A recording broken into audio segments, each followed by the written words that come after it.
కూటమి ప్రభుత్వానికి ముందుగా కృతజ్ఞతలు చెప్పాలి.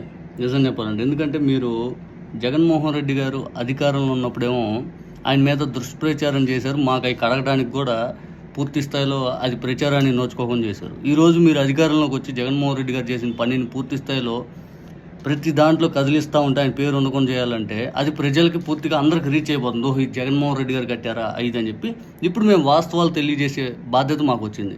మీకు ముందుగా మేము కృతజ్ఞతలు చెప్పాలి. అంబేద్కర్ గారి విగ్రహం విషయానికి వస్తే జగన్మోహన్ రెడ్డి గారి పేరు అంట అంబేద్కర్ గారి మీద పెద్దది ఉందని కానీ కూల్చేశారంట. జగన్మోహన్ రెడ్డి గారి పేరు ఒకసారి చూడండి. ఇక్కడ మీకు అంబేద్కర్ గారి పేరు కనపడుతుందా? సేమ్ అయ్యే అక్షరాలు. ఇదిగోండి అంబేద్కర్ గారి పేరు. అంబేద్కర్ గారి సామాజిక న్యాయ మహాశిల్పం, తర్వాత జగన్మోహన్ రెడ్డి గారి పేరు. ఒకే అక్షరాలు, ఒకే ఫాంట్. ఇది ఒక ఫాంట్లా లేదు. అంబేద్కర్ గారి పేరు మీద జగన్మోహన్ రెడ్డి గారి పేరు పెద్దది ఉందని కూల్చేశారంట. ఇప్పుడు చూసారుగా ఇది